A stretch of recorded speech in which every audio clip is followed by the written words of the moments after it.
Hello there, welcome to another segment from Koru Hospital from NTR TV to you.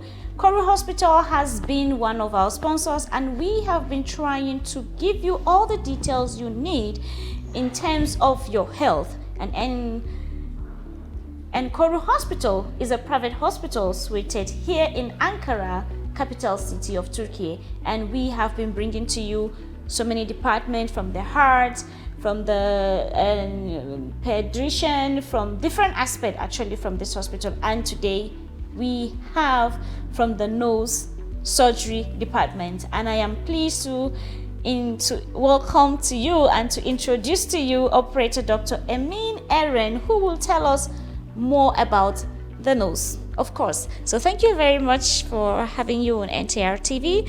So could you please tell us the general information about ENT clinic of Koru Hospital? Of course. First, thank you for this opportunity to introduce ourselves from this to audience, our audience. Koru Hospital department, one of the department is of course ENT. ENT, what is ENT? Yeah. Let's clear it. It is ear, nose and throat department. It means we are 5 physicians in ENT department of Koru Hospital. Koru Hospital. You say ENT is ear, nose, treatment and throat. Yeah. Ah, okay, throat. Like ear, nose and throat yeah. clinic. I see. So what kind of surgeries are do you perform in this particular in clinic? our department? All wide range of ENT surgeries performed. For example, advanced ones for otological surgeries, cochlear implantation surgeries, skull-based surgeries. We can give example.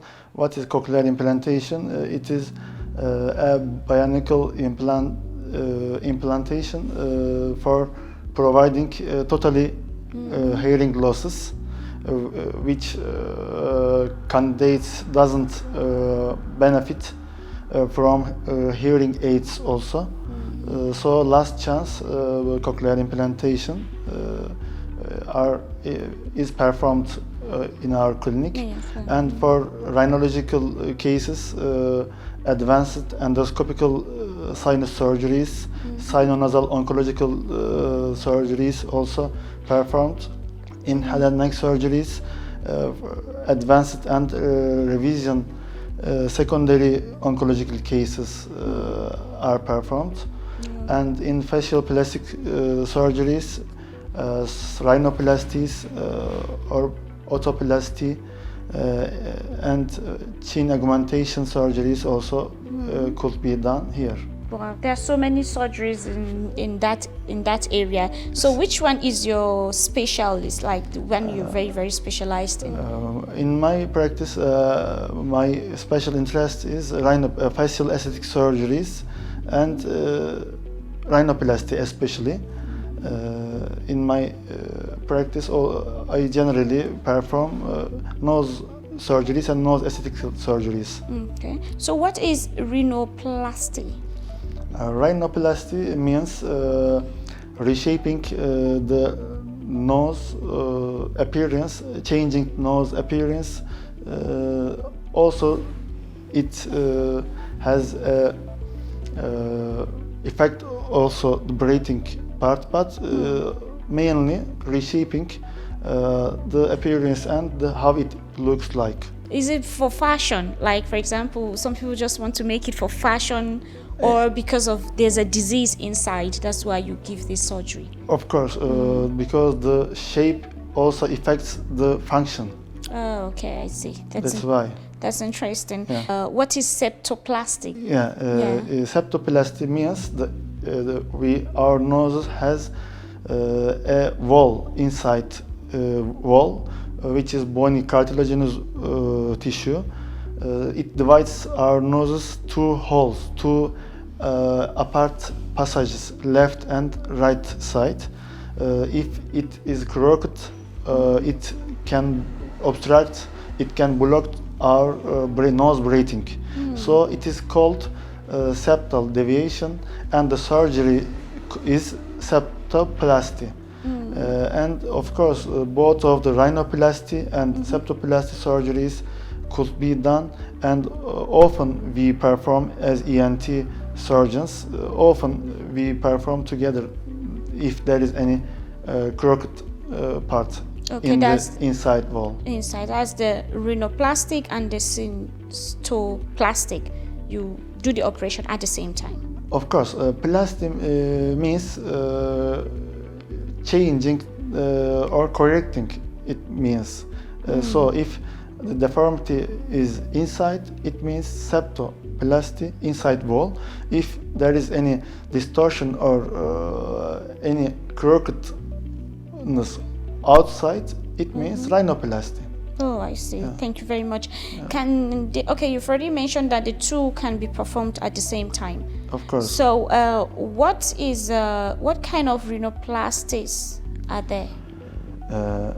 There is a classification according to the incision, according to the operation history. According to operation history, it is primary or revisions, secondary, tertiary, etc. Two topics. And according to the incision, where is the skin, cut of the skin made? If it is inside, no visible incision, it called closed rhinoplasty or endonasal rhinoplasty, other name. If there is a cut on the skin, visible skin, between the nostrils, we call them columella, about 4 to 5 millimeter incision, and elevating nose skin and operating the bony cartilaginous wall pyramid. It's called open rhinoplasty. Oh, okay. Talking about different. Sorry. No, it's okay. And also as special topics are there. Ethnic rhinoplasty. Ethnic rhinoplasty. Talking about different types of plastic. Yeah. What is the ethnic rhinoplastic you might mention? Could you give us more information about it? Of course, ethnic rhinoplasty means changing the individual's, enhancing the individual's beauty, but not losing and changing the person's uniqueness, features of ethnicity. We can describe like this because there are African or black rhinoplasties, Asian rhinoplasties, Mediterranean rhinoplasties, Caucasian rhinoplasties, etc. Yes, actually. My attention got so much into this ethnicity, with doing this operation at the same time without losing our authenticity.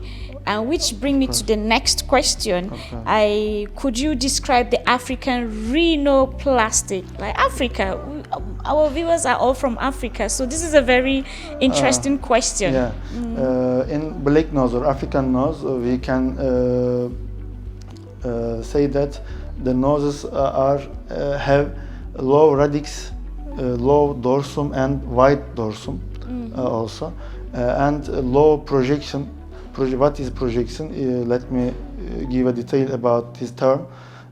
Projection is the height of the nose tip from the base of the facial plane. So low projection and alar flaring means side wall cartilages are flaring, and wide inter alar distance. Also, and weak lower cartilages. The specialty of black noses is like this. We can summary.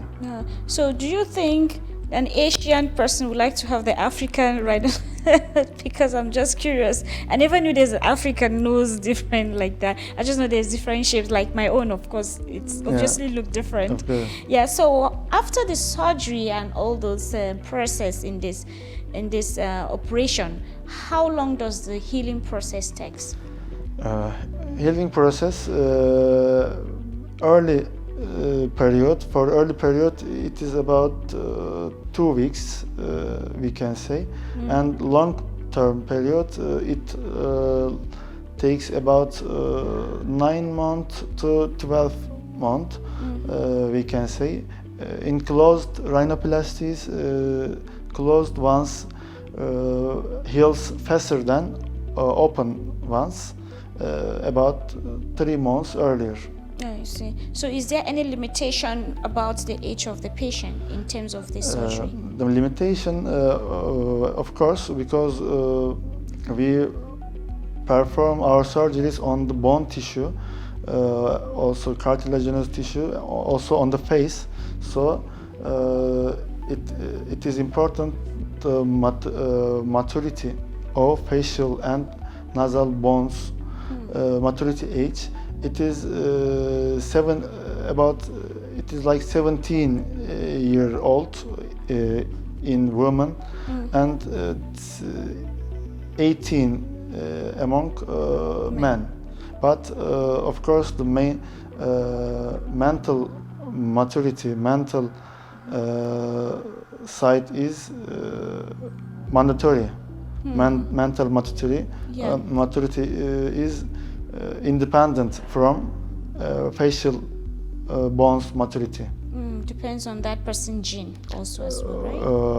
I mean the realistic demands also, and a personality, completing the personality appearance, and how he or she recognize himself or herself should be a stable period. Okay. It means, according to, the person should be from adolescent to the adult manner, thinking manner. I see. So in this general information you provided already, obviously, have you ever had any patient, like a child, since this varies from age with the strength of the cartilage, the bones and all those things, have you ever, or is it possible to operate on children for the nose treatment?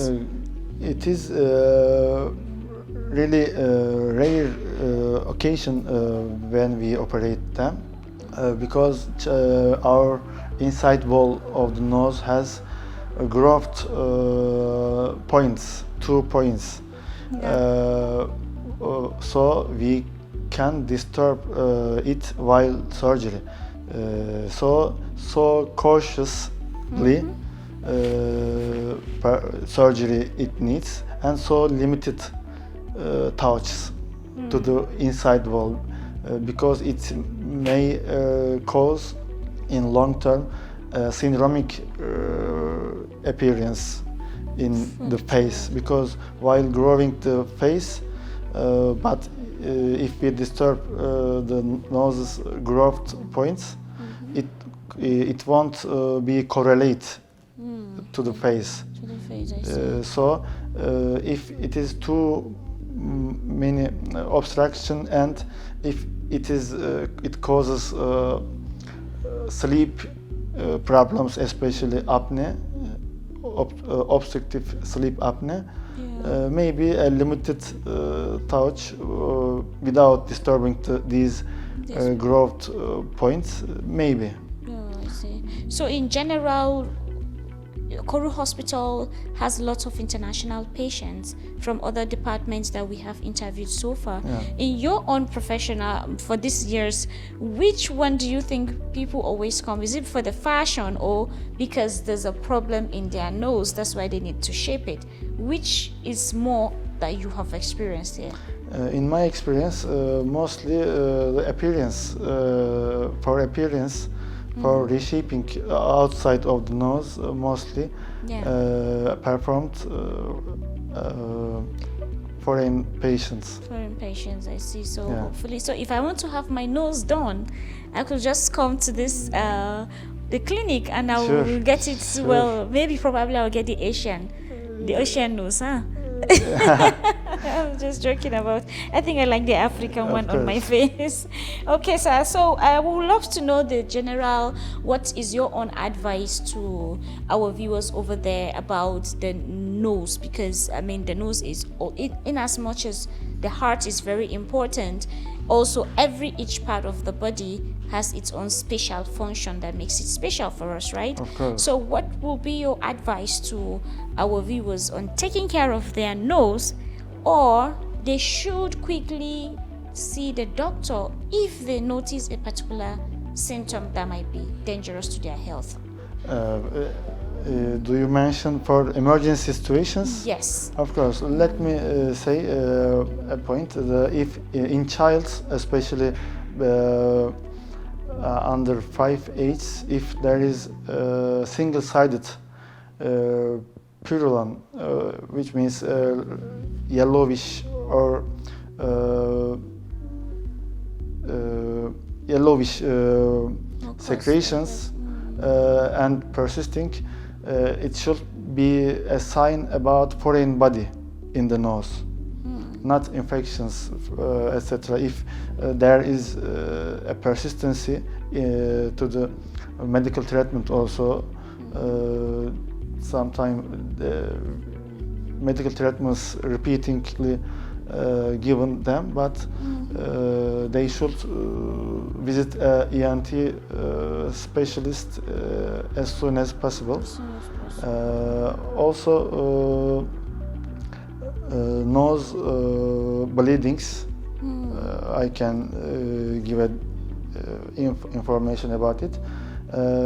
While nose bleeding, it is about in children 10 minutes, and in adults 15 minutes, like that. The lower third of the nose should be pinched and forward lying 45 degree forward head position, and waiting at this position, about 90% of the bleedings will stop, because there is an blood vessel network in the front part of the inside wall. So we pressure that there, and generally the bleeding stop. Maybe these two can be a good advice. Yeah, can be a good advice. Yeah, as you explaining this, it occurred to me when I was growing up, some situation where you see somebody from the class who have nose bleeding, and we were asked to do like this. Yeah, generally do you it is think a mistake. It's a right of course, thing, or is it a mistake? It is not right, because it directs the bleeding the backwards of the nose, and after it is it may go the upper airway and lower airway, so lungs also.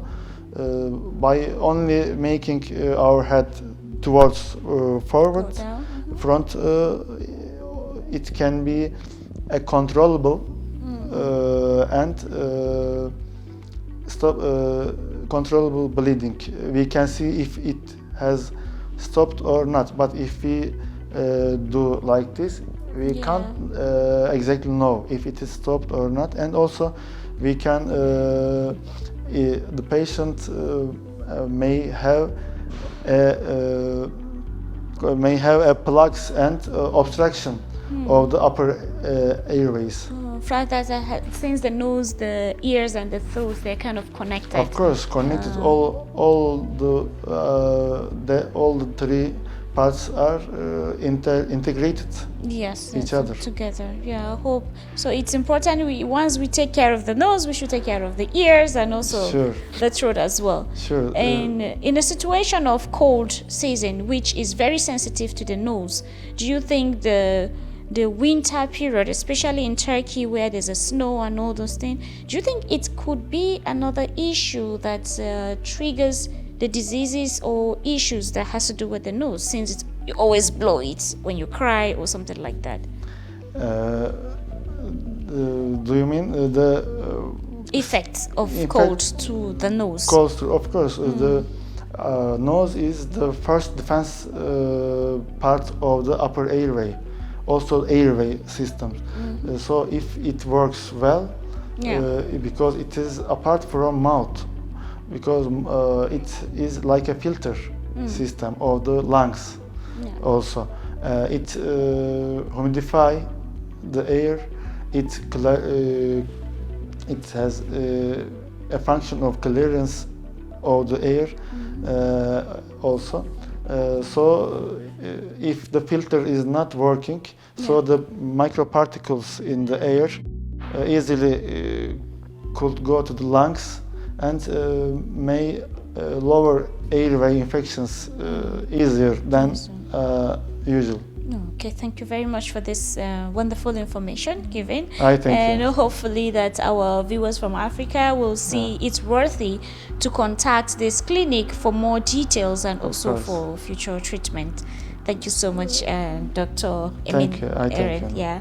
Hello, dear. I hope you have also gotten an important information from the interview we had with Dr. Emin Eren, who is a special operator in terms of the nose, ears, and throat from Koru Hospital Clinic. So, if you want to make inquiries, you want to come for your treatment in Turkey, Ankara, Koru Hospital, do not hesitate to contact the information on your screen. Also, you can go on internet. There's so much information there. You can also have an online consultation. As in Koru Hospital, they have a department for international patients where they can attend to you in English. They can give you all the necessary information that you need and guide you through your visa, what you need to bring, the document you need to bring, which doctor is specially for your case. All that will be prepared for you. And of course, NTR TV is here in case you could not find those information there. You can contact NTR TV customer service, and of course we will give you the best of information. So please keep watching NTR TV as we bring to you more information from different departments of Koru Hospital. Thank you very much and have a wonderful day.